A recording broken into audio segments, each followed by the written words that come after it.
Hi everyone, welcome to this final video on sales and operations planning. Before I proceed, there was a tiny error in the last couple of things that I did in the sales in the last video. When I wrote the formula for demand in January, for example, instead of referencing the 3000 and the 3200, I mistakenly referenced the 24 and the 2560. That's why the overall profit looked to be lower than the base case. In fact, the overall profit does go up from the base case. It becomes $221,320 as opposed to the base case with $217,340. The same goes for the April promotion. When I wrote the formula, I referenced cells J9 and J10 instead of referencing L19 and L20 because that's where the old demand values are. So given that, again, the profit didn't turn out to be correct. It's 211,220 as opposed to the original case where it's 217,000.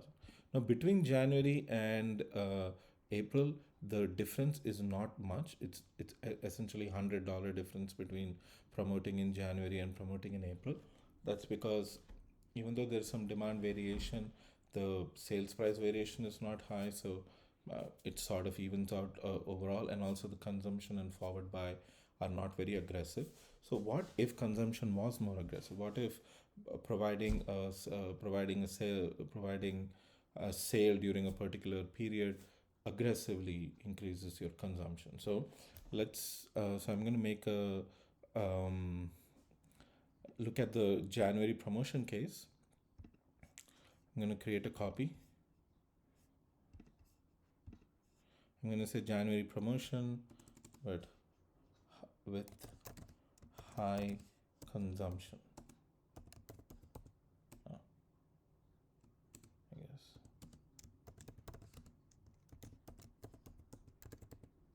High consumption, right? So let's say that by giving out sales, your demand basically doubles in a given period. So demand doubles, right? Let's say consumption now becomes 100%. So demand basically doubles, which means new demand in January is now 4,440 units. So if I solve this,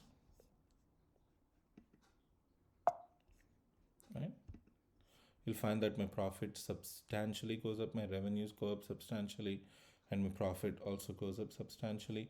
Now you'll also notice that we are doing a lot more stock outs and definitely doing some more subcontracting that we did with the January case, where we only had 300 units of stock out and 60 units of subcontracting, but now we have a lot more stock out and a lot more subcontracting. So that's what you do. So similarly, if I do an April promotion and have very high consumption,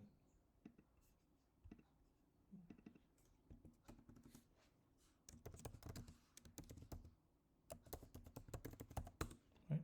With high consumption, you will notice a similar idea. So if this becomes 100% instead, right? You'll notice that demand now becomes 8,480 here. So if I solve it, right?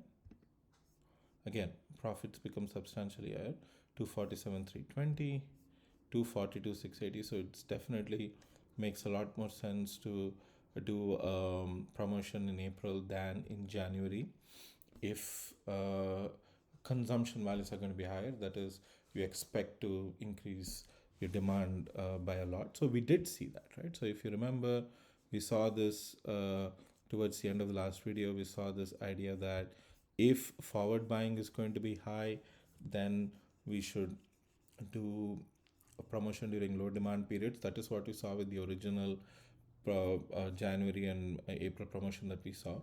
It's $100 better to do it in the low demand period. But if you have an higher ability to steal market share, you should definitely do it in high demand periods. Increase in overall market, definitely high demand, should do promotions during high demand periods, and that's what we see. Your consumption increase includes both of this. It includes stealing market share from a competitor and also increasing overall market. So all of that goes into the consumption numbers. If your consumption number goes up very high, it means that you should definitely be promoting during peak demand periods. So we can't do a lot of the high margin, low margin stuff, etc. I mean, we can do a lot of the high margin, low margin, and all of these other ideas also, but it's just an idea of creating their own sheets and changing the numbers and seeing how the values shake out, right? So that so this is going to be a short video, so that's basically what I wanted to show, and also to show you that I did make an error in writing this formula, for example. So instead of referring to these two, I refer to these numbers, but these numbers get changed, right? So they become 80% of the original values because some forward buy happened, so we should not be referring to those numbers.